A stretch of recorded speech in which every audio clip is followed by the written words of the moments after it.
महिमा बचपन से ही अपने माता पिता की लाडली बेटी थी और इसी लाड की वजह से वो अपने माता पिता और परमेश्वर के प्रेम से दूर होती चली गई। इन्हीं कारणों से उनका अधिकतर ध्यान दुनिया की बातों में ज्यादा रहता। जब भी मैं स्कूल जाती थी और अपने फ्रेंड्स को देखती थी कि वो लोग एंजॉय करते हैं, पार्टीज में जाते थे, मूवीज देखते थे, डिस्को पार्टीज में जाते थे, तो मेरा भी बहुत मन करता था और मैं अक्सर अपनी मम्मी से पूछती थी कि परमिशन लेती थी कि मम्मी क्या मैं जाऊं, और मुझको हमेशा एक ही जवाब मिलता था नहीं, जिसकी वजह से मैं हमेशा अपने मम्मी पापा से लड़ाई करती थी, झगड़ती थी, गुस्सा करती थी और यही सोचती थी अपने मन में कि मेरे साथ मेरे मम्मी पापा ऐसा क्यों करते हैं, और अपनी सारी इच्छाएं मार लेती थी। इसी कारण मेरे जीवन में ना कोई खुशी थी, ना कोई शांति थी, ना कोई प्यार था, और बस मैं अपनी जिंदगी अपने परिवार वालों के साथ सिर्फ जी रही थी। और यदि किसी को किसी पर दोष देने का कोई कारण हो तो एक दूसरे की सह लो और एक दूसरे के अपराध क्षमा करो।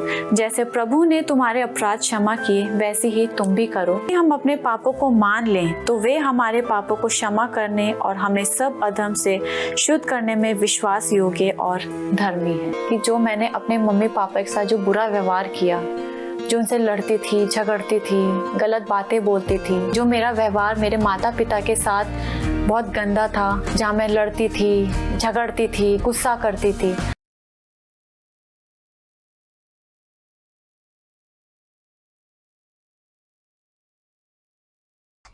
Hello Mahima. Well, I'm back. Part 2 of my previous video जो मैंने Part 1 बनाया था, case number 899/2022 domestic violence act अंतर्गत धारा 12, 18, 19, 20, 22, 23 एंड ऑब्लिक में 2 घरेलू हिंसा से महिलाओं का संरक्षण अधिनियम। सो जैसे हमने पहले अपने वीडियो में बात करी थी about the 20 points that I have given you already, और जो आपने मेरे पर ब्लेम्स और एलिगेशंस लगाए हैं, आपने चीज़ों को पब्लिक किया, मैं उसी पे अपने व्यूज़ दे रहा हूँ। और मैंने लास्ट वीडियो में आपको 1 से लेके 20 तक पॉइंट बताए थे, और अभी इस वीडियो में पार्ट 2 में मैं 21 से लेके 27 जो इसमें टोटल पॉइंट्स हैं और उसके भी जो फर्दर सब कैटेगरीज और पार्ट्स हैं वो डिस्कस करूंगा कि आपको मेरी तरफ से भी कुछ क्लैरिटी मिले। So that is my intention again. जैसे मैंने पिछले वीडियो में ये कहा था कि मेरा कोई भी इंटेंशन नहीं है कि मैं आपको डिफेम करूं, आपको इंसल्ट करूं या फिर आपको हैरास करूं। ऐसा मेरा कोई इंटेंशन नहीं है। मैं सिंपली अपना ओपिनियन ऑनेस्टली इस वीडियो के माध्यम से दे रहा हूं, जो आपने मेरे पास फॉल्स एलिगेशंस लगाए हैं एक पब्लिक कोर्ट में। सो मैं बस उस पर रिस्पॉन्ड कर रहा हूं। अगेन मैं सारे लॉज को फॉलो कर रहा हूं।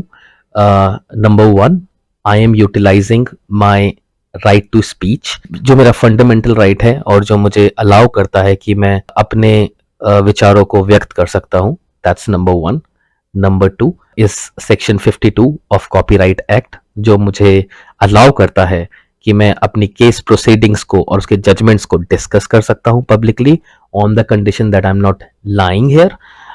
मैं सब कुछ ऑनेस्टली बोल रहा हूं। और number 3 section 499 and 500 of Indian penal code exception 4 जो अगेन सेम बात बोलता है, मैं किसी भी कोर्ट प्रोसीडिंग को डिस्कस कर सकता हूं और जो मुझे अलाउ करता है ऑन द कंडीशन मैं कुछ गलत नहीं बोल रहा हूँ। सो अगेन जैसे मैंने पहले वीडियो में आपको बताया था, अगर आपने वो वीडियो नहीं देखा है तो आप वो वीडियो जाके देख सकते हैं दोबारा से।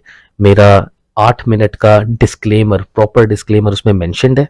मैं उस वीडियो को इसमें नहीं अटैच करूंगा बिकॉज वो काफ़ी लंबा हो जाएगा। हाउएवर इस वीडियो को स्टार्ट करने से पहले मैंने एक डिस्क्लेमर वो भी डाल दिया है, आप उसको भी पढ़ सकते हैं, जो मेरी सारी इंटेंशन को व्यक्त कर रहा है। And also one more thing that I want to say, मुझे सिर्फ आपने जो 3 महिमा रेबेका बेकन, जो आपने मुझे 3 साल से लटकाया हुआ है, आप सिर्फ 3 महीने मेरे साथ रही हैं और 3 साल से आप ना ही मुझे रिस्पॉन्ड कर रही हैं, आपने मेरे पर केसेस कर रखे हैं, फॉल्स केसेस कर रखे हैं, मेरे टेक्स्ट मैसेजेस, मेरे ईमेल्स का रिप्लाई नहीं कर रही हैं।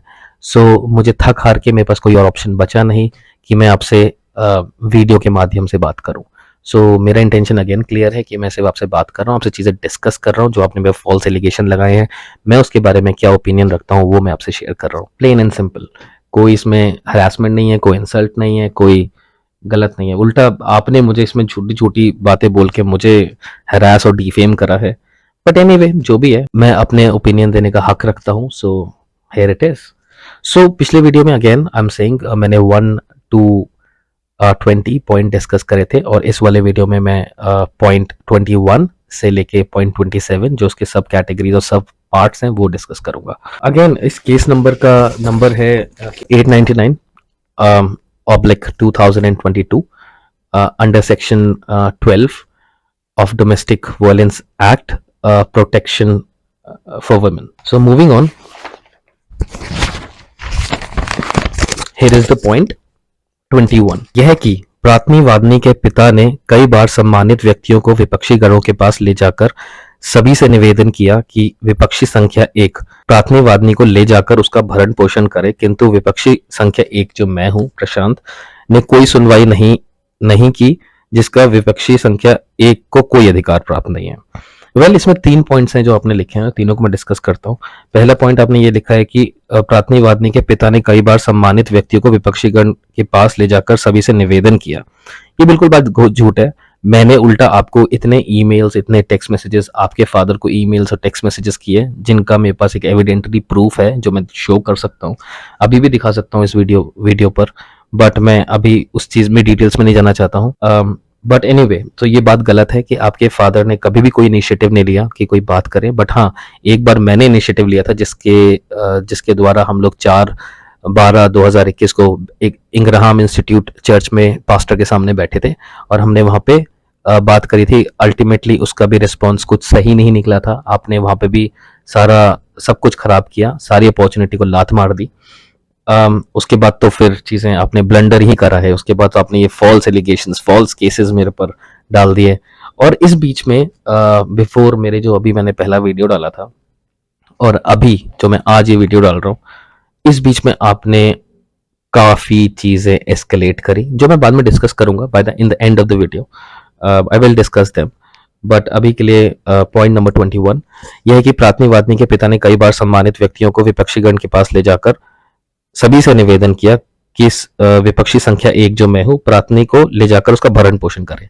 ये बात बिल्कुल झूठ है। मैं ऑन रिकॉर्ड आपसे अभी बोल रहा हूं कि अगर आपके पिताजी को या फिर आपको ऐसा लगता है कि ये मेरी रिस्पॉन्सिबिलिटी है, तो मैं ऑन रिकॉर्ड ये चीज बोल रहा हूँ कि आप आइए, प्लीज रहिए, मैं आपका भरण पोषण करने को तैयार हूँ। मैंने आपको बिल्कुल कभी मना नहीं किया। मैंने आपको इतनी बार बुलाया, इतनी बार चीजों को सॉर्ट आउट करने की कोशिश की, बट आप ही की तरफ से कोई रिस्पॉन्स नहीं आता है। आपने मुझे ब्लॉक कर रखा है, आप मुझे रिस्पॉन्ड नहीं करते हैं। कोई आपकी तरफ से, ना ही आपके फादर की तरफ से, ना ही आपकी तरफ से कोई इनिशिएटिव हो रहा है कि हम इस मैटर को सॉल्व करें। रादर आप लोग उस चीज को लंबा खींचे जा रहे हो। अब with in the time gap of me releasing my first video and now, अभी आपकी तरफ से कुछ क्लैरिटी मिली है जो मैं डिस्कस करूंगा आगे वीडियो में। सो इसका थर्ड पॉइंट ये बोलता है कि जिसका विपक्षी संख्या को कोई अधिकार नहीं है, मतलब मेरा हक है कि मैं आपका भरण पोषण करूं, और जो मैं नहीं कर रहा हूं, सो इसका मुझे अधिकार नहीं है। बिल्कुल सही बात है, मुझे बिल्कुल अधिकार नहीं। आप आइए, रहिए मेरे साथ, मैं आपका भरण पोषण करने को तैयार हूं। मैं तो ऑन रिकॉर्ड बोल रहा हूँ, आपके सामने बोल रहा हूँ। आप इस चीज को कहीं पे भी प्रूव कर सकते हैं। मैंने आपको कभी मना नहीं किया कि आप मत रहिए मेरे साथ। बट आपकी जैसी हरकतें हैं, उस पर मैं अपनी ओपिनियन कंक्लूजन में बोलना चाहूंगा। But anyway, moving on, point number 22 यह कि इस प्रकार विपक्षी गण ने बिना वजह दहेज की मांग के कारण प्राथमी वादनी को छोड़ा हुआ है, जिसका कि विपक्षी गण का कोई अधिकार प्राप्त नहीं है। मैंने आपको नहीं छोड़ा हुआ है, उल्टा आपने मुझे छोड़ा हुआ है। आपके वेरियस रीजंस हैं जो आपको पता है। मैं वो इस वीडियो के माध्यम से उनको जाहिर नहीं करना चाहता हूँ। आपको अच्छे से पता है क्या रीजंस है। बट हाँ, अगर जरूरत पड़ेगी आगे तो बिल्कुल उन रीजंस को भी आगे खोला जाएगा। बट एनीवे, मैंने आपसे कभी दहेज नहीं मांगा, मैंने आपको बिल्कुल भी नहीं छोड़ा हुआ है। अगेन मैं आपसे बोल रहा हूँ, आप आइए, रहिए, कोई दिक्कत वाली बात नहीं है। और मैंने आपको कभी आपसे दहेज नहीं मांगा। अगर मुझे दहेज आपसे चाहिए होता, अगर मुझे आपसे डाउरी चाहिए होती, तो शायद मेरी पहले ही डिमांड ये रहती कि आप मुझे दहेज दीजिए, उसके बिना आप घर पे मत घुसिए। मैंने तो आपसे 1 रुपया भी नहीं लिया, पहने हुए कपड़ों में लेके आया अपने घर पे, आपको एक्सेप्ट किया। बट आप यहाँ पे मुझे दहेज की मांग और डोमेस्टिक वायलेंस का आप मेरे पर आरोप लगा रही हैं, which is completely nonsense here. और ये बात आपको भी पता है, आपके पेरेंट्स को भी पता है, बट पता नहीं आपको किसने इतना हवा में चढ़ा रखा है कि ये भी लगा दो वो भी लगा दो। सामने वाले इंसान तो, ये मैंने सुना है बाय द वे, ये काफी जब किसी के ऊपर ऐसे डोमेस्टिक वायलेंस के केसेस और डाउरी हरासमेंट के केसेस होते हैं तो सिंपल यही होता है कि सामने वाली पार्टी को इतना हरास करो कि जूते जूते घिसता हुआ, नाक रगड़ता हुआ वो आपके पास आएगा। जो आप एक चीज बिल्कुल गांठ बांध लो, ना ही मैं नाक रगड़ता हुआ आपके पास आ रहा हूँ और ना ही मैं जूते घिसता हुआ आपके पास आ रहा हूँ। और रही बात कोर्ट कचहरी के चक्कर काटने की, ठीक है मैं भी काट रहा हूँ, आप भी काटिए, मेरे जूते घिस रहे हैं तो आपके भी जूते घिस रहे हैं, मैं हरास हो रहा हूँ तो अब भी हरास हो रहे हैं, आपकी एक छोटी सी गलती की वजह से और एक थर्ड पर्सन के ओपिनियन की वजह से, जिसका सिर्फ फायदा उसको पैसे कमाने हैं अपने। वो बात आप लोग को समझ में नहीं आ रही है। आप अभी भी, your nose is up high in the sky कि that you are ready to lose everything, आप सब कुछ खोने को तैयार हैं, अपनी इज्जत, अपनी कमाई, अपना सब कुछ, बट आप मुझसे 10 मिनट बात करने को तैयार नहीं है और मैटर सॉल्व करने को तैयार नहीं है, just because your ego has destroyed you till date. 2-3 सालों में आपने क्या नोटिस किया, क्या ऑब्जर्व किया आप लोग? खैर एनीवे, मूविंग ऑन। तो इसमें ये लिखा है कि विपक्षी गण को बिना दहेज की मांग के कारण, मुझे आपसे ऑन रिकॉर्ड बोल रहा हूँ, मुझे आपसे कोई दहेज की डिमांड नहीं है। अगर आप चाहती हैं रहना तो प्लीज मेरे साथ आइए, रहिए। और अगेन मुझे कोई अधिकार नहीं है कि मैं आपको हैरास करूं उस मामले में, और ना ही मैं कर रहा हूं, ना ही मैंने कभी किया था। आपने ये झूठे एलिगेशंस मेरे पर लगाए हैं। Anyway, moving on two point number 23। यह है कि शादी के बाद प्राथनी वादनी को जो भी आर्थिक मदद की है वह प्राथनी वादनी के पिता ने की है, ने ही की है, विपक्षी गण वादनी का कोई मदद नहीं करी। अरे भाई एक बार बताइए मुझे, आप जब मेरे साथ नहीं रहोगी, आप जब मुझसे फोन पे बात नहीं करोगे, आपने मुझे हर जगह से ब्लॉक करके रखा हुआ है, मैं आपकी क्या मदद करूं? और रही बात प्राथनी वादनी के पिताजी ने मदद करी है, आपके पिताजी तो जॉबलेस हैं, वो तो कुछ करते ही नहीं है। तो अभी हाँ, आई थिंक वो कहीं पे प्रिंसिपल की जॉब लगी है उनकी, आई थिंक सो अब तो खैर करते हैं, बट आप जो वो जितना भी कमाते होंगे, आप तो उनका ट्रिपल डबल ट्रिपल कमाती हैं। आप एक मल्टीनेशनल कंपनी में नोएडा में जॉब करती हैं, तो आपकी ये मतलब ये पॉइंट थोड़ा सा डाउटफुल है कि आर्थिक मदद उसके फादर ने करी, आपके फादर ने करी। आपके फादर तो उस टाइम पे जब आपने ये दिया था, आपके फादर उस टाइम जॉबलेस थे, अभी कहीं पे प्रिंसिपल की पोस्ट पे काम करते हैं किसी जगह पे।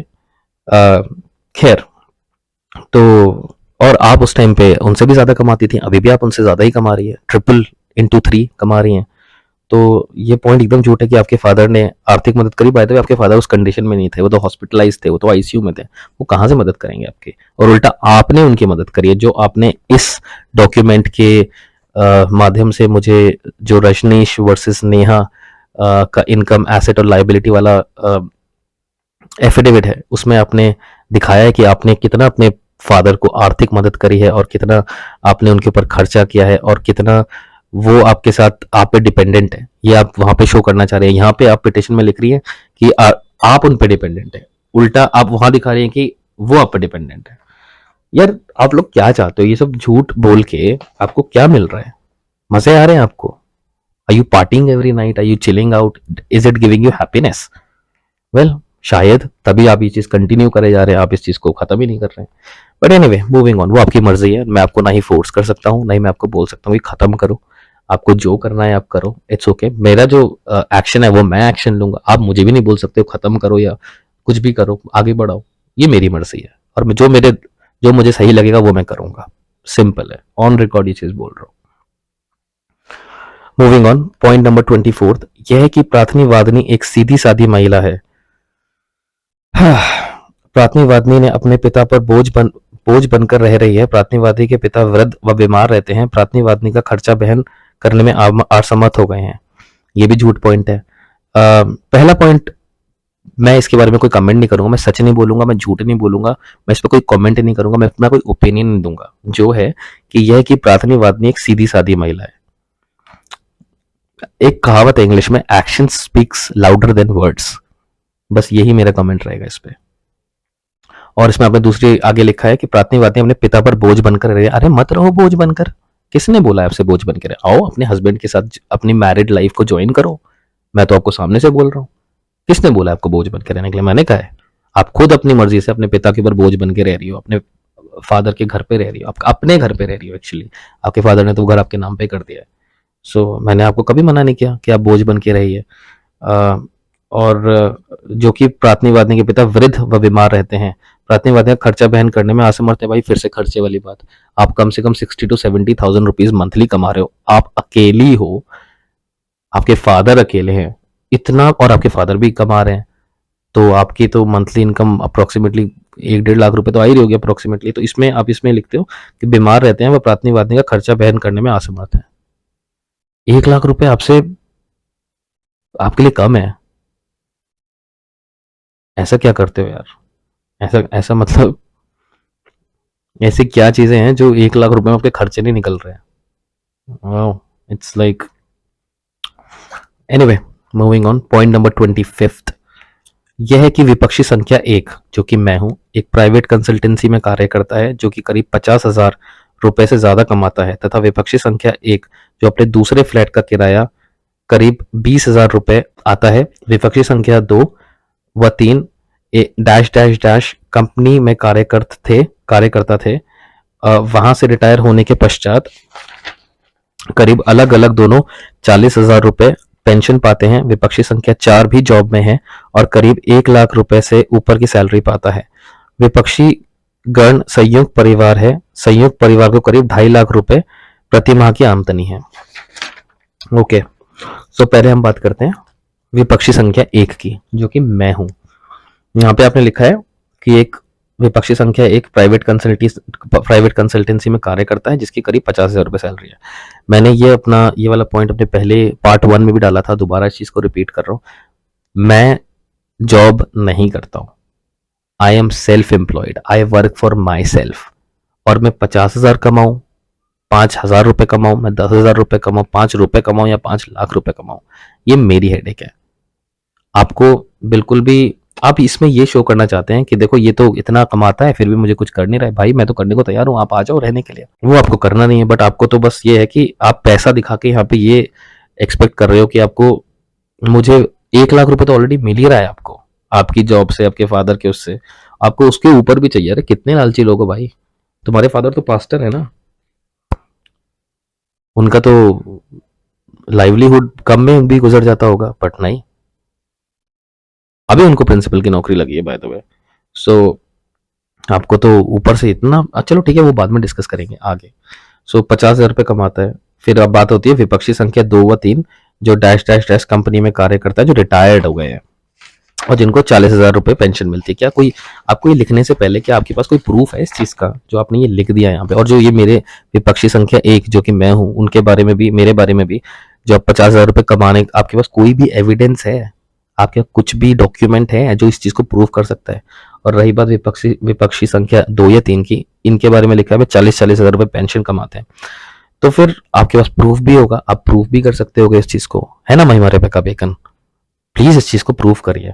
फिर आपने लिखा है कि विपक्षी संख्या 4 जो कि जॉब में है और करीब 1 लाख रुपए से ऊपर की सैलरी पाता है। अगेन लिखने में तो आप लोग यहाँ पे 2.5 करोड़ लिख दो ना, क्या दिक्कत है? 2.5 करोड़ लिख दो, 2.5 लाख क्यों लिखा हुआ है? लिखने को तो कुछ भी लिख सकते हो, बट प्रूफ भी तो होना चाहिए ना, कि मजे में ही बस 2.5 करोड़ रुपए, 2.5 लाख रुपए, भाई इतना। खैर जो भी है, और प्रतिमा की इनकी 2.5 लाख रुपए की प्रतिमा की आमदनी है। अरे अगर 2.5 लाख रुपए की, आप 2.5 लाख रुपए की, अगर for example, just for an instance, for example अगर 2.5 लाख रुपए की आमदनी है, आप क्यों नजर लगाए हो मेरे 2.5 लाख रुपए की आमदनी पे? कौन हो आप? Who are you? पहले बोल रहे हो कि मेरे साथ इतना बुरा करा, इतना ये करा। ये तो डोमेस्टिक वायलेंस का पिटीशन इसलिए लगाया जाता है ना कि आपके साथ प्रताड़ना हुई, आपके साथ डोमेस्टिक वायलेंस हुआ, आपके साथ हरासमेंट हुई, आपके साथ अब्यूज हुआ। बट यहाँ पे तो आप पैसों की बात कर रहे हो कि 2.5 लाख रुपए, क्या मतलब आपका मोटिव क्या है? आप ये कंप्लेंट करो कि हरासमेंट हुआ, कि आप ये कंप्लेंट करो कि इनके पास इतना पैसा है, इनकी महीने की इतनी आमदनी है? What do you want? Clear हो आप अपने पॉइंट में, या फिर जिन्होंने ये पिटीशन लिखी है वो क्लियर है कि बस कुछ भी? Point number 26। By the way, मैं अभी तक जितने भी मैंने पॉइंट 21 से लेके 25 तक पढ़े, मैं इनमें से किसी भी पॉइंट पे एग्री नहीं करता हूँ। ये सब झूठ है, सब गलत है। ऐसे देखो, ऐसे आजकल की लड़कियां ऐसे फंसाती हैं। फीमेल ओरिएंटेड लॉज, ये होता है फीमेल ओरिएंटेड लॉज। ये होता है मिसयूज ऑफ लॉज, आपके सामने है मिसयूज। ये है मिसयूज का प्राइम एग्जांपल जो मुझे हरासमेंट झेलनी पड़ रही है, और मुझे सब काम धंधा छोड़ के आपके सामने ये बात करनी पड़ रही है कि देखो आप कितने गलत हो, कितना झूठ बोलते हो। बट एनीवे, पॉइंट नंबर 26, ये कि विपक्षी गण ने परिवादी को दहेज न लाने के कारण उसका परित्याग करके ससुराल से निकाल दिया है। झूठ। परिवादी का भविष्य अंधकार में हो गया है, जबकि भारत का संविधान व घरेलू हिंसा से महिलाओं को संरक्षण अधिनियम 2005 के अंतर्गत विपक्षी गणों को इसकी इजाजत नहीं है। इसलिए विवश होकर प्राथमिकवादी न्यायालय के समक्ष ये प्रार्थना पत्र योजित करती है। देखिए, मेरा ओपिनियन इस पे ये है कि पहली बात, मैंने आपको घर से नहीं निकाला हुआ है, और मुझे ना ही आपसे कोई दहेज चाहिए, ना ही मैंने कभी कोई डिमांड करी थी। आपने सिर्फ लिखने के लिए लिखा है आपके पास। अगर मैंने कभी दहेज की डिमांड भी करी थी तो प्लीज प्रूफ दिखाइए यार, प्रूफ, एविडेंस। कोर्ट में तो एविडेंस चलता है ना, हवा में थोड़ी ना बात होती है। तो निकाला हुआ है, मैंने नहीं निकाला हुआ। और बिल्कुल सही बात लिखी है कि भाई मुझे कोई हक नहीं है। जो protection of women against domestic violence act 2005, घरेलू हिंसा महिलाओं का संरक्षण अधिनियम 2005, बिल्कुल इजाजत नहीं है ऐसे करना भी नहीं चाहिए। ये तो गलत बात है। किसी के साथ वायलेंस, किसी भी तरीके से वायलेंस नहीं करना चाहिए, बहुत गलत बात है। बट आप इन्हीं चीजों को पकड़ के आप मिसयूज करते हैं, आप कर रहे हो, ये साफ जाहिर हो रहा है। कोई हक नहीं है, आई एग्री। बट मैंने आपको दहेज ना लाने के कारण परित्याग करा हुआ है, नहीं ऐसा कुछ भी नहीं है। वैसे भी यार हम लोग, see the thing is, we come from a Christian community. हम लोग में दहेज दहेज चलता है क्या? Question mark. बस इतना ही बोलूंगा, उस पर कोई ओपिनियन नहीं दूंगा, उस पर कोई कमेंट नहीं करूंगा। और आपके फादर तो पास्टर है। Anyway, moving on, point number 27। अब इस 27 में ना कम से कम 9 पॉइंट्स हैं जो मैं डिस्कस करूंगा। और ये पॉइंट्स बहुत फनी है। इसमें असली इंटेंशन महिमा रेबेका बेकन आपकी सामने आती है कि आप चाहती क्या हो बेसिकली, जो हम डिस्कस करेंगे अभी। पॉइंट नंबर 27, प्लीज ध्यान से सुनिएगा, this is where things get interesting. यह कि प्राथमिकवादी न्यायालय के निम्न अनुतोष पाने की अधिकारिणी है। ठीक है, झूठी झूठी बातें कह के आप अधिकारिणी है इन सब चीजों की जो आपने लिखा हुआ है। सुनते हैं पॉइंट नंबर आ, हिंदी में है आ बा सा दा या। आ पढ़ते हैं पहले। यह कि अधिनियम की धारा 18 के अंतर्गत विपक्षी गणों को निश्चित किया जावे कि विपक्षी गण प्राथमिकवादी को जान से मारने की धमकी ना दें। यार अभी तक हमने जितना भी पढ़ा ये चीज, इसमें कहीं से आपने ही सामने से कोई जान से मारने की धमकी की बात करी नहीं। अब ऑल ऑफ अ सडन आप ये बोल रहे हैं कि जान से मारने की धमकी ना दें तथा किसी भी प्रकार की घरेलू हिंसा करने से बाज रहें तथा प्राथमिकवादी की सुरक्षा के लिए संरक्षण आदेश दिए जाएं, जिसके लिए संरक्षण अधिकारी नियुक्त किया जाए। ठीक है भाई, वो तो आपका हेडेक है, आप कर लो संरक्षण अधिकारी नियुक्त। मैं क्या, ये तो कोर्ट का निर्णय होता है, इसमें मैं कुछ नहीं बोल सकता। और बाय द वे, रही बात मेरी, मैंने आपको कभी भी जान से मारने की धमकी और ना ही कभी घरेलू हिंसा मैंने आपके ऊपर करी है, ना ही मैंने करी है, ना ही मेरी किसी फैमिली मेंबर ने करी है। हमें जरूरत नहीं है सब करने की, we are not that kind of people and you know it very well. अब आपको शायद, खैर आगे बात करते हैं, जो आपको चाहिए इसमें रियलिटी जो है वो बात करते हैं, इसीलिए आप ये सब ड्रामे कर रही हैं। एनीवे, पॉइंट नंबर बा ऑफ पॉइंट नंबर 27 यह है कि विपक्षी गण को आदेशित किया जाए कि उस संपत्ति को जो प्राथमिकवादी की ससुराल है तथा जिसमें प्राथमिकवादी के साथ संयुक्त रूप से निवास करती थी, बिना न्यायालय की अनुमति के विक्रय या किसी प्रकार की किसी अन्य को I can't even read this word, I'll try my level best, हस्तांतरित ना करे तथा परिवादी को स्त्री धन को खुर्द बुर्द ना करे। देखो, इस पॉइंट में मैं कुछ नहीं बोल सकता हूँ, ये कोर्ट का डिसीजन है, ऑनरेबल कोर्ट का डिसीजन है जो इस पे ले। और रही बात परिवादी का स्त्री धन को खुर्द बुर्द ना करें, स्त्री धन की अगर आप डोमेस्टिक वायलेंस एक्ट में डेफिनेशन पढ़ें तो उसके अनुसार आपके पास कोई आप ना तो स्त्रीधन लेके आई हो, ना ही आपको स्त्रीधन आपके पास कोई है। और रही बात चीजों की, उल्टा मेरा सामान आपके पास, बहुत एक्सपेंसिव सामान मेरा पड़ा हुआ है, तो क्या बोलूं इस बारे में। खैर, इसमें ये कोर्ट के लिए ऑर्डर है, ये कोर्ट डिसाइड करेगा based on the logical mind and the evidence that you present in front of them and the evidence that I present in front of them, ये उन कोर्ट का डिसीजन है, इसमें मैं कुछ नहीं कर सकता हूँ।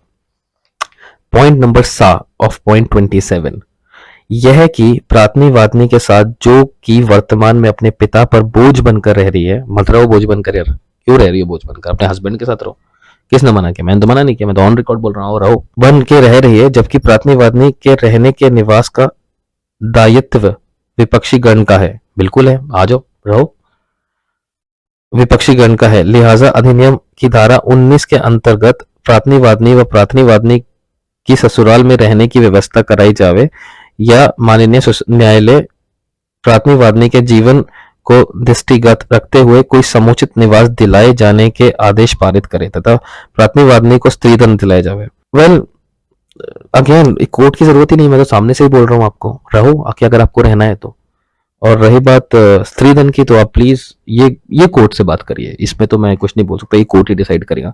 जो कुछ चीज है ही नहीं, जो it's like a vanished cloud, जो है ही नहीं, क्लाउड ही नहीं है, दिख ही नहीं रहा, बट आप बोल रहे नहीं नहीं है, बादल है, बिल्कुल है। अरे खाली स्काई है भाई, कहाँ है बादल, कोई स्त्रीधन नहीं है तो फिर लेके आइए, सामने एविडेंस भी होंगे उसके स्त्रीधन के, आपके पास फोटो वीडियो बिल्स, यही सब तो होता है। प्लीज लेके आइए, दिखाइए क्या है आपका स्त्रीधन, हम भी तो देखे आप क्या इतना स्त्रीधन आपने 8 लाख, इसमें आपने मेंशन किया था 8 लाख रुपए का खर्चा किया है, दिखाइए भाई 8 लाख रुपए कहाँ खर्च किए थे, कहीं तो खर्चे किए होंगे ना अपने, बिल्स तो होंगे संभाल, जब आपको आपकी ऐसी इंटेंशंस थी कि मुझे ये करना है वो करना है, तो फिर बिल्स भी रखे होंगे आपने उसके। प्लीज दिखाइए, very eager to see. Point number the of point 27 यह है कि अधिनियम की धारा 20 के अंतर्गत विपक्षी गण को आदेशित किया जाए, विपक्षी गण मतलब मुझे, प्राथमी वादनी को हानि की एवज में 5 लाख रुपए का तुरंत भुगतान किया जाए। Now this is where the real story starts, यहां पे असली कहानी स्टार्ट होती है। आपको मतलब ये पॉइंट नंबर दा बोलता है कि इस अधिनियम मतलब जो धारा डोमेस्टिक वायलेंस एक्ट 2005 सेक्शन 12 का पॉइंट नंबर 20 ये बोलता है कि विपक्ष के हिसाब से आप मुझसे 5 लाख रुपए तुरंत मांग रही हैं कि आपको 5 लाख रुपए दिए जाए। क्यों? क्योंकि विपक्षी गण को हानि की एवज में, क्या हानि हुई है आपको, थोड़ा सा क्लियरिटी में तो लिखिए, छोटा छोटा पॉइंट लिख दिया आपने कि आपको हानि हुई है, उसकी एवज में 5 लाख रुपए, 5 लाख रुपए। शादी में आपने, आपकी जब हमारी शादी हुई थी उसमें भी आपने लिटरली 1 लाख रुपए खर्च किया था, इन रिटर्न आपको 5 लाख रुपए चाहिए, उसके ऊपर से मैंने आपके ऊपर इतना पैसा खर्च कर दिया और आपको मेरी तरफ से 5 लाख रुपए चाहिए। आपको हानि क्या हुई है? हानि तो मुझे हुई है, मेरी लाइफ खराब करके बैठे हो आप, तो उल्टा ही आपको मुझे देना चाहिए। बट एनीवे, जो आपने लिखा है वो मैं पढ़ रहा हूं। यह है कि अधिनियम की धारा 20 के अंतर्गत विपक्षी गण को आदेशित किया जाए कि विपक्षी गण प्राथमी वादनी की हानि की एवज में 5 लाख रुपए तुरंत भुगतान करे, तुरंत, राइट नाउ, तुरंत। भाई हानि क्या हुई है ये तो बता दो, सर पे चोट लग गई, सर फूट गया, पैरालाइज हो गए, हाथ पैर टूट गया, क्या हुआ, क्या हानि हुई है आपको? 5 लाख रुपए किस बेसिस पे मांग रहे? फ्री पेड़ पे उगते क्या 5 लाख रुपए कि जी पेड़ तोड़ा, पत्ते तोड़े, ये लो 5 लाख रुपए, किस बात का, क्या हानि हुई है आपको, बताइए।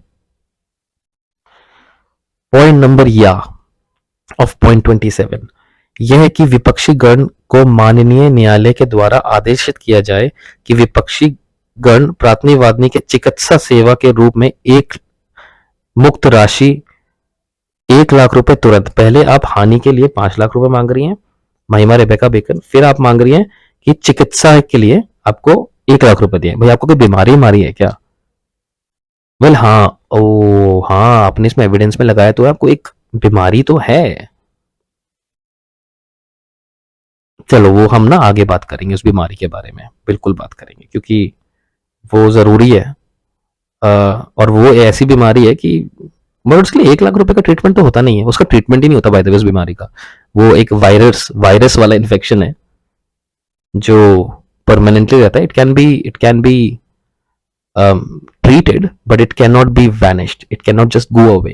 उसको उसका ट्रीटमेंट है बट वो खत्म नहीं होता है। वो वाली बीमारी बीमारी तो है। अच्छा, उसके लिए आप 1 लाख रुपए मांग रही है मुझसे, बट वो मेरी गलती थोड़ी ना है। वो तो आपकी गलती की वजह से आपको वो बीमारी है। क्योंकि अगर आपकी लाइफ में मेरे अगर आप क्या बोलूं, अगर किसी की लाइफ में मल्टीपल पार्टनर्स होते हैं तो वो बीमारी तब होती है।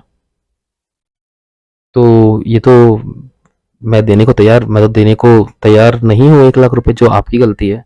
आपने खुद बीमारी खुद पाली और खुद लेके आई, तो फिर मैं आपकी चिकित्सा के लिए मैं क्यों जिम्मेदार हूँ? पहले आपको 5 लाख रुपए चाहिए कि आपको हानि हो गई, जो आपने मेंशन नहीं किया। दूसरा आप लिखती हैं कि आपको 1 लाख रुपए चाहिए जो कि चिकित्सा सेवा में आए। को दूं? आप बिल्स दिखा दीजिए। चलिए, बिल्स तो आपने लगाए थे यहाँ पे कि आपको कौन सी बीमारी है। काफी वो ज्यादा हो जाएगा अगर मैंने इस बीमारी का नाम अभी लिया। वो मैं लूंगा जब हम केस को आगे डिस्कस करेंगे। जो आपने रजनीश वर्सेस नेहा का इनकम लाइबिलिटी और एसेट का वो दिया है, जो आप उसमें एविडेंस दिए और आपने क्या क्या बीमारी, कौन सी दवाइयां यूज कर रही हैं, उसके बारे में बात करेंगे, बिल्कुल बात करेंगे। और जो डॉक्टर के पास हम लोग गए थे, क्या बोलते हैं, राजनगर एक्सटेंशन में एक गायनेकोलॉजिस्ट के पास, उन्होंने भी क्या बताया, वो उसका भी डिस्कस करेंगे हम लोग, ठीक है। तो चिकित्सा, और बाय द वे ये मेरी गलती नहीं है, तो चिकित्सा के लिए मैं कोई नहीं जिम्मेदार हूँ। अगर आपको है तो आप प्लीज पेपर्स लगाइए कोर्ट के आगे और कोर्ट से मांगिए। कोर्ट के ऊपर है, कोर्ट क्या बोलता है, मेरा भी काउंटर आएगा उस पर। But anyway, moving on. Point number point number 27।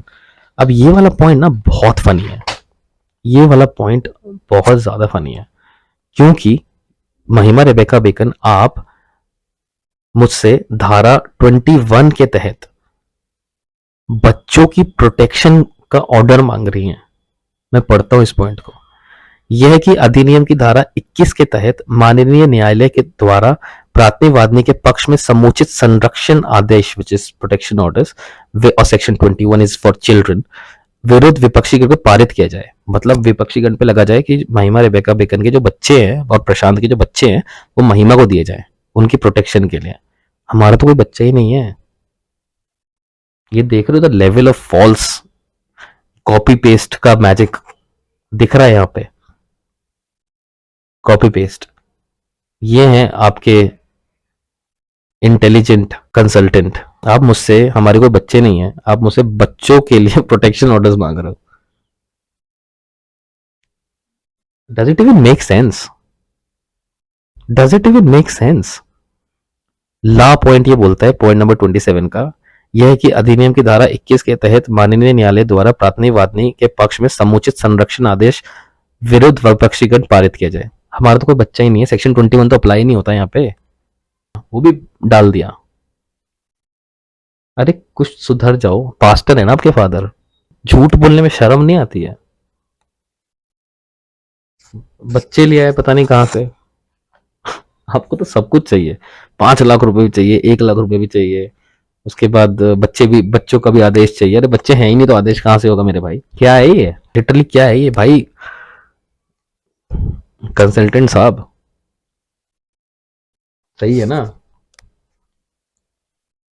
क्या लिखा हुआ है ये? बच्चों का आदेश करवा रहे हो आप तो। पॉइंट नंबर 21, बच्चे को प्रोटेक्शन ऑर्डर चाहिए। क्या यार, मतलब कुछ क्या क्या क्या खाया था सर ये लिखने से पहले? क्या खाया था? सही है कंडीशन, मेंटल स्टेटस सही है आपका। देखो कैसे फंसा रहे हो आप मुझे, साफ नजर आ रहा है। बच्चों का आदेश चाहिए आपको जी, प्रोटेक्शन ऑर्डर चाहिए अगेंस्ट चिल्ड्रन एज पर धारा 21 पॉइंट ला, जो आपने मेंशन किया यहाँ पे। झूठ की भी हद होती है। वही झूठ, कहीं ना झूठ, जितना झूठ बोलोगे कहीं ना कहीं तो पकड़ा ही जाएगा। There you are. ऐसे होता है मेल्स को हरासमेंट इंडिया जैसी भारत देश में। हमारे बच्चे का वो मांग रहे हैं, देखो बच्चे है ही नहीं। 3 महीने आप रहिए कुल मेरे साथ, 3.5 महीने इसमें आपको, और 3 साल का सेपरेशन है। अब इस बीच में कोई बच्चा हो गया होगा किसी के साथ तो भाई मुझे नहीं पता, मेरे साथ तो नहीं हुआ और ना ही मेरा है। अगर किसी को है आपका कोई बच्चा अच्छा तो भाई जिसका है उससे मांगो ना, मेरे पर क्यों वो लगा रहे हो? चलो अब लगा दिया तो कोई बात नहीं, इन दोनों वो तो आ ही गया उसमें, हम देखते हैं अब इसको उसका क्या करेंगे। पॉइंट नंबर वाह ऑफ पॉइंट नंबर 27 यह है कि अधिनियम की धारा 22 के अंतर्गत माननीय न्यायालय द्वारा प्रार्थनी वादनी के पक्ष में क्षतिपूर्ति आदेश पारित किया जाए। प्रार्थनी वादनी की विपक्षी गण द्वारा दहेज प्रताड़ना व ससुराल से निकालने की पीड़ा एवं भावनात्मक दुख, भाव मतलब इमोशनल दुख की एवज में विपक्षी गण से 5 लाख रुपए नुकसानी की धनराशि एक मुक्त दिलाए जाने का आदेश पारित किया जाए। अब जैसे मैंने पहले बोला था, एक मेरा भी इंटरव्यू था रिसेंटली, अगर आप लोग अगर आपको चाहिए वो इंटरव्यू महिमा, अगर आपने नहीं देखा है तो मैं आपको उसका लिंक फॉरवर्ड कर दूंगा, मुझे कमेंट में लिख दीजिएगा, मैं अपने कमेंट में उसका लिंक शेयर कर दूंगा उस इंटरव्यू का, जिसमें मैंने आपको बताया कि आपके फादर ने कैसे मुझसे 10 लाख रुपए और मुझसे मनी एक्सटॉर्ट करने की कोशिश करती है बेसिकली। और यहाँ पे देखो वही सेम चीजें आपने लिख दी। पॉइंट नंबर पॉइंट नंबर दा में आप बोलते हो 5 लाख रुपए हानि के एवज में आपको दिया जाए, 1 लाख रुपए आपको चिकित्सा के लिए दिया जाए, और फिर आप बोलते हो कि 5 लाख रुपए आपको और भावनात्मक दुख के लिए दिया जाए। सो मतलब टोटल 11 लाख रुपए आपको चाहिए। इज दैट जो आपने लिखा है वो पढ़ रहा हूं मैं, 11 लाख रुपए मांग रहे हो आप मुझसे। और उसके बाद point number Shah of again 27th point यह कि अधिनियम की धारा 23 के अंतर्गत न्यायालय प्रार्थनी वादनी को तुरंत अंतरिम भरण पोषण के रूप में एक तरफा तुरंत 30,000 रुपए प्रति माह विपक्षी गण से दिलाए जाने का आदेश पारित किया जाए। अच्छा, तो आप क्या कर रहे हो, आप बेसिकली मुझसे 11 लाख रुपए, 5 लाख रुपए हानि की एवज में, 1 लाख रुपए चिकित्सा के लिए और 5 लाख रुपए भावनात्मक दुख की एवज में मांग रहे हो। टोटल 11 लाख रुपए मांग रहे हो indirectly to end this marriage. जो आपके फादर ने मुझसे ऑलरेडी इस चीज की डिमांड 10 लाख की डिमांड करी, जिसमें आप ज्यादा करके बता रहे हो, और उसके अलावा आप मुझसे 30,000 रुपए प्रति माह मांग रहे हो। ये लालच बहुत बुरी बला है, लालच बहुत बुरी चीज है महिमा, लेके डूबेगी। ये कभी उल्टा ना हो जाए कि आप ही को ये सब मुझे देना पड़ रहा हो अगर मैं कॉम्पनसेशन मांगने पे आया तो। जो आपने मेरे ऊपर ये झूठे केसेस करे हैं, खैर वो तो टाइम बताएगा कौन किसको क्या देता है। आगे बढ़ते हैं। पॉइंट नंबर हा ऑफ पॉइंट 27 यह है कि अधिनियम 20 की धारा के अंतर्गत आर्थिक अनुतोष के रूप में निम्नलिखित खर्चों का संदेह करने के लिए विपक्षी गण को आदेशित किया जाए। अच्छा, तो आप मुझसे और खर्चा मांग रही है इसके अलावा। 30,000 रुपए महीना चाहिए आपको, 5 लाख रुपए हानि के लिए चाहिए, 5 लाख रुपए आपको भावनात्मक दुख के लिए चाहिए, 1 लाख रुपए मेडिकल के लिए चाहिए, और इसके अलावा भी आपको और पैसा चाहिए। पहला पैसा ये खर्चे कपड़े चिकित्सा 10,000 रुपए महीना प्रति माह और आधारभूत, मुझे आधारभूत का मतलब नहीं पता तो मैं इस पर कुछ नहीं बोलूंगा, बट प्रति माह मतलब एवरी मंथ। सो आपको खर्चे कपड़े के लिए 10,000 रुपए चाहिए। उसके लिए अलावा गृहस्थ के खर्चे हेतु 20,000 रुपए चाहिए प्रति माह। उसके अलावा चाहिए आपको 3 अन्य व्यय 5,000 रुपए प्रति माह। मुकदमा लड़ने हेतु वकील की फीस चाहिए 50,000 रुपए। 50,000 मुझसे ही ले लो। और प्रत्येक तिथि पर न्यायालय आने का खर्चा चाहिए 500 रुपए। तो टोटल खर्चा बनता है 5 लाख तो हो गया हानि का, 1 लाख हो गया आपका चिकित्सा का, फिर 5 लाख हो गया भावनात्मक दुख का, फिर हो गया 30,000 रुपए मंथली मेंटेनेंस, फिर 10,000 रुपए खर्चे चाहिए आपको कपड़े चिकित्सा के लिए प्रति माह, फिर आपको गृहस्थी के लिए चाहिए 20,000 रुपए, फिर आपको चाहिए अन्य व्यय के लिए 5,000 रुपए, फिर आपको मुकदमा लड़ने के लिए चाहिए 50,000 रुपए, फिर आपको 500 रुपए चाहिए प्रत्येक तिथि पर न्यायालय आने के लिए। टोटल खर्चा आपको चाहिए 80,500 रुपए प्लस 11 लाख रुपए प्रति महीना। 11 लाख तो एक बारी में चाहिए आपको, और बाकी 80,000 रुपए पर मंथ चाहिए। क्या लालची लोग हो यार तुम लोग यार। ओके, तो ये एप्लीकेशन अब यहाँ पे खत्म होती है। एंड में ये प्रार्थना लिखती हैं, अतः माननीय न्यायालय से प्रार्थना है कि न्यायालय में दावा किया गए अनुतोष स्वीकारित करे और ऐसा कोई आदेश पारित करे जो मामले के तथ्यों व परिस्थितियों में परिवादनी के घरेलू हिंसा से संरक्षण के लिए न्याय हित में उचित उपयोग समझे।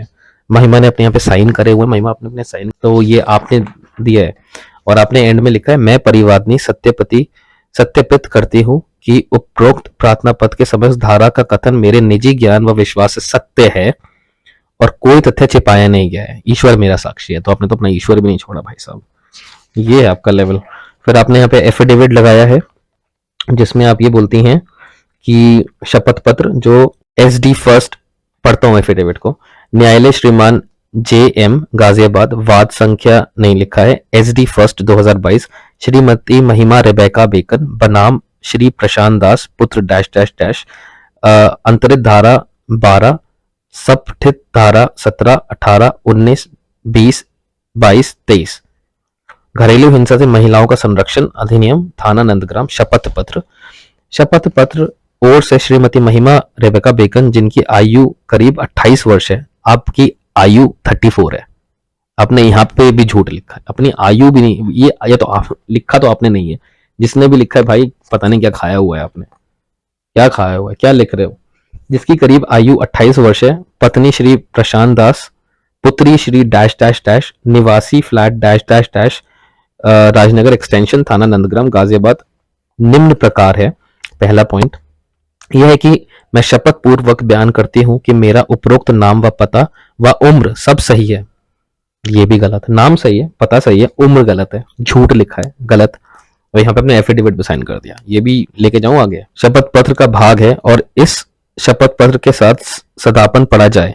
मात्र पुनरावृत्ति के दोष से बचने के लिए पुनः दोहराया नहीं जा रहा है।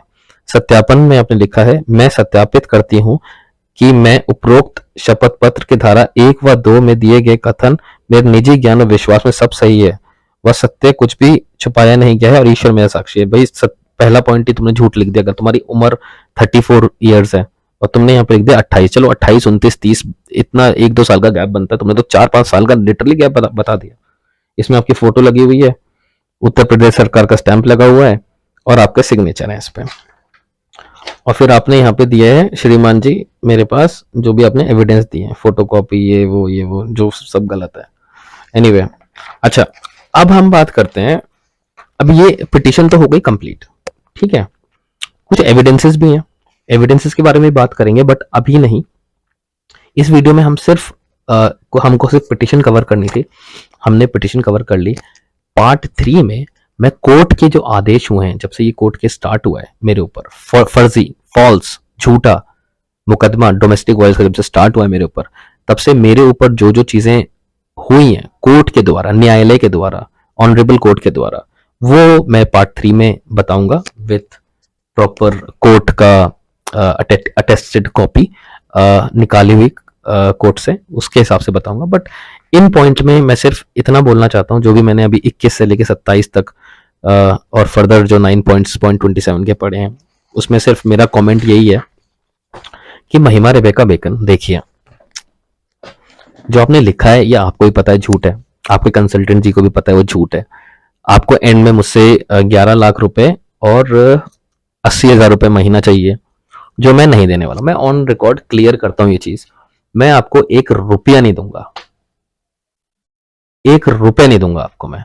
आपको जहां जाना है लड़ना है लड़ो, मुझे जहां जाना है लड़ना है मैं जाऊंगा। बट अगर आप इस फिराक में हो, ये सोच लो कि प्रशांत को हरास करूंगी, नाक रगड़वाऊंगी, जूते घिसवाऊंगी, तो आपको ऐसा कुछ नहीं होने वाला। ये ख्याली पुलाव बनाना बंद कर दो। ऑन रिकॉर्ड सबके सामने बोल रहा हूं, मैं आपको 1 रुपया नहीं दूंगा, चाहे कुछ भी हो जाए।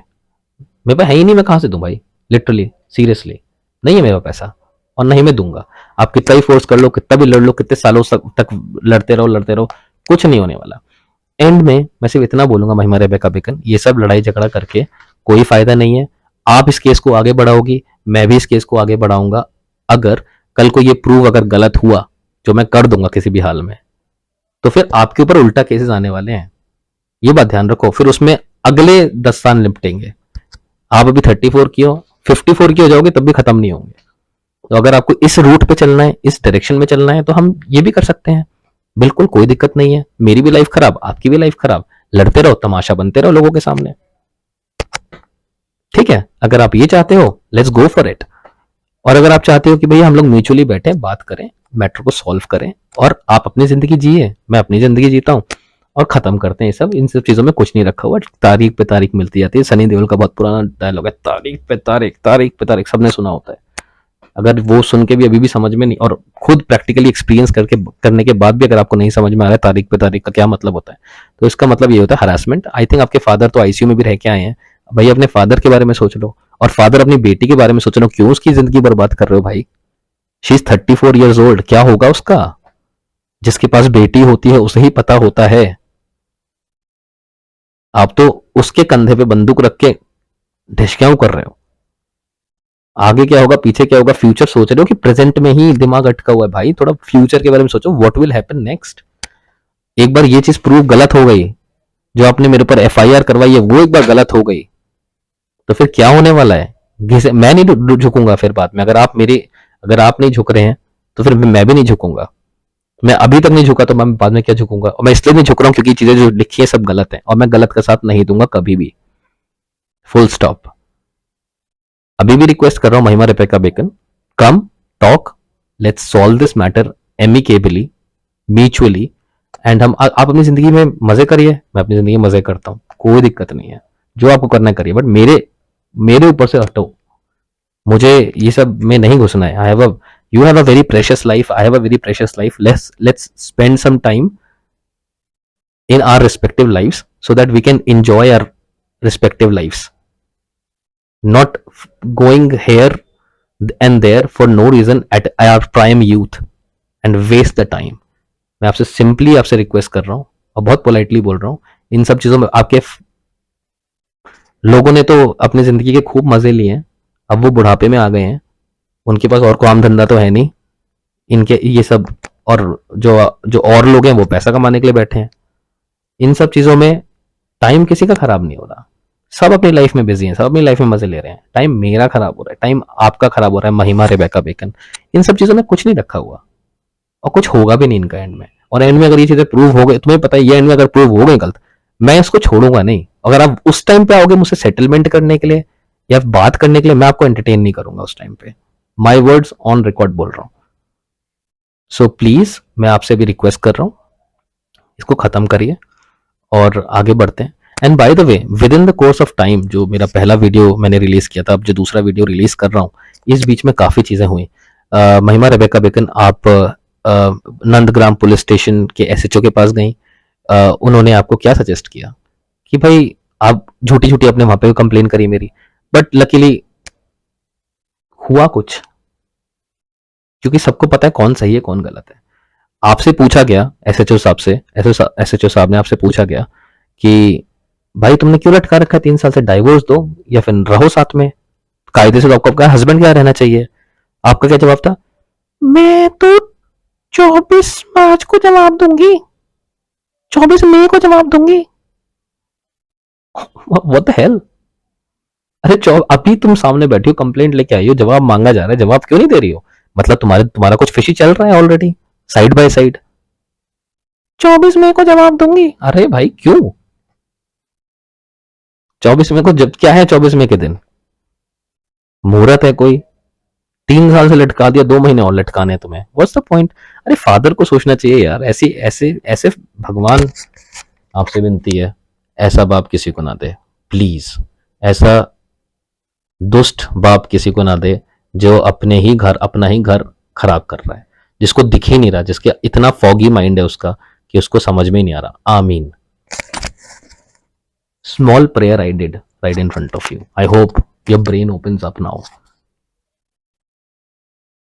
भाई तुम तो दूसरे के चढ़ाने में इतने हवाई जहाज में बैठे हुए हो, तुम तो उतरने का नाम ही नहीं ले रहे हो। भैया हवाई जहाज कभी ना कभी फ्यूल खत्म होगा, वो सीधा क्रैश लैंड करेगा।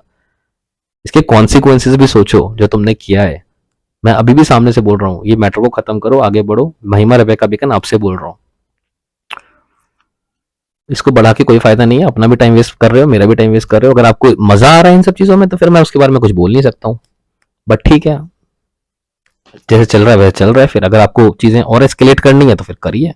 अभी तो हाई कोर्ट तक बात पहुंची है, कल को सुप्रीम कोर्ट तक भी पहुंचेगी, फिर वहां दूध का दूध और पानी का पानी भी होगा। फिर आप देख लीजिए क्या होने वाला है। अगर आप चाहते हो इस चीज को खत्म करना, खत्म करो यार, आगे बढ़ो जिंदगी में। क्या चाहते हो मुझे बताओ ना। अभी भी ब्लॉक करके रखा हुआ है, मेरे टेक्स्ट मैसेजेस ईमेल्स को रिस्पॉन्ड नहीं है। पुलिस के पास जाना है, आप चाहो तो लिटरली मुझे 10 मिनट कॉल करके बोल सकते हो Prashant let's solve this matter, that's it. नहीं, मैं पुलिस के पास जाऊंगी, कोर्ट में आऊंगी, your choice, I can not stop you, I can not put a surveillance over you. मैं आपको नहीं कर सकता, जो आपका मन है वो करिए। मैं सिर्फ रिक्वेस्ट कर सकता हूँ, जो आपसे रिक्वेस्ट कर रहा हूँ। अगर आपको अभी भी समझ में नहीं आ रहा है तो फिर भगवान ही मालिक है, आपका भी, आपके फादर का भी और मेरा भी। सो पॉइंट ये है, कुछ नहीं रखा, मैट्रिमोनियल इशू होता है, सबके बीच में अनबन होती है, बट आप इस चीज को इतना झूठे एलिगेशंस लगा दोगे, ये आप, वैसे हमारे बीच में कोई अनबन कभी हुई नहीं है बाय द वे। आप तो उफ, मतलब फॉल्स एलिगेशन, कोई जरूर कुछ कॉज ही नहीं है, फालतू के एलिगेशन लगाए जा रहे हो। लगा क्या चाहते हो मुझसे, मुझे बताओ। देखो पहली चीज, मैं let me be very clear in this video about one fact, that is, अगर आप ये चाहते हो मैं आपके फादर के अकॉर्डिंग और आपके अकॉर्डिंग चलूं, तो हाथ जुड़वा लो, ऐसा कभी नहीं होने वाला लाइफ में। I'm an entity, I have my own brain, I have my own things, and I can live my life by myself, so I don't need to follow anybody। ठीक है, मुझे आपके डायरेक्शन की जरूरत नहीं है, thank you very much, so kindly stay away from that. अगर ये सपने चल रहे हैं प्रशांत हमारे हिसाब से रहेगा, नहीं रहेगा, बिल्कुल भी नहीं रहेगा, कभी भी नहीं रहेगा। और अगर आपको ये लग रहा है कि प्रशांत जूते घिसते हुए नाकर करते हुए आएगा, वो भी नहीं होगा, हाथ जुड़वा लो, थैंक यू सो मच। तीसरी बात, अगर ये सोच रहे हो प्रशांत पैसे देके सेटलमेंट करेगा, क्लियरली प्रशांत दास अपने मुंह से बोल रहे हैं, नहीं देगा पैसे। चाहे आप कितना भी 10 लाख रुपए मांग लो, 2 लाख रुपए, मैं आपको 1 रुपया नहीं दूंगा। लड़ते रहो और अपना टाइम बर्बाद करते रहो। अगर यही आपका मोटिव है तो then let's go for it, let's see who wins. अगर आपको ये, और उसके बाद तो फिर सोच लो, फिर आप, मुझे पता है आप लोग समझ गए मैं क्या बोलना चाह रहा हूं, मैं उसको अपने मुंह से नहीं बोलूंगा। बट अगेन मेरी कोई इंटेंशन ऐसी नहीं है कि मैं आपको हैरास करूं, इंसल्ट करूं या फिर आपको डिफेम करूं। मैं अपने ओपिनियन व्यक्त कर रहा हूं, मैं एक इंफॉर्मेशन शेयर कर रहा हूं, क्योंकि आपने मुझे, महिमा रेबेका बेकन, आपने मुझे हर जगह से, आप मेरी वाइफ हैं लीगली, मेरे पास ये हक है। अगर आप मुझे हर जगह से ब्लॉक कर देंगे, मुझसे कम्युनिकेट नहीं करेंगे, भाई मुझे तो अपने आपको एक्सप्रेस करना है ना, मैं कहाँ करूं बताइए। तो इस वीडियो के माध्यम से मैं अपने आप को एक्सप्रेस कर रहा हूँ, और जो मेरे दिमाग में चल रहा है मैंने आपको क्लियर कट बता दिया ऑलरेडी। अब आपके ऊपर छोड़ता हूँ, अगर आप करना चाहते हैं तो करिए, नहीं करना चाहते तो मत करिए। और रही बात हमारा case discussion which is 899/2022 section 12 protection of women against domestic violence act 2005, तो हम इसकी पार्ट 3 में इसके जितने भी कोर्ट ऑर्डर्स आए हैं उसको डिस्कस करेंगे, जो महिमा ने एविडेंसेस दिए हैं उसको डिस्कस करेंगे, महिमा ने जो इंटरिम एप्लीकेशन डाली है उसको डिस्कस करेंगे, और मेरा क्या एक्शंस हो रहे हैं उस पे डिस्कस करेंगे। बहुत डिटेल्ड वीडियो बनाऊंगा। महिमा, जो मेरा पर्सपेक्टिव है मैं आपको बिल्कुल बताना चाहता हूँ और बता रहा हूँ। अगर आपको, मैं क्या बोलूँ इस बारे में, आपको अच्छा लगे बुरा लगे, मैं क्या कर सकता हूँ। Thank you so much for listening till here, and wait for the part 3, and have a good day. Bye bye.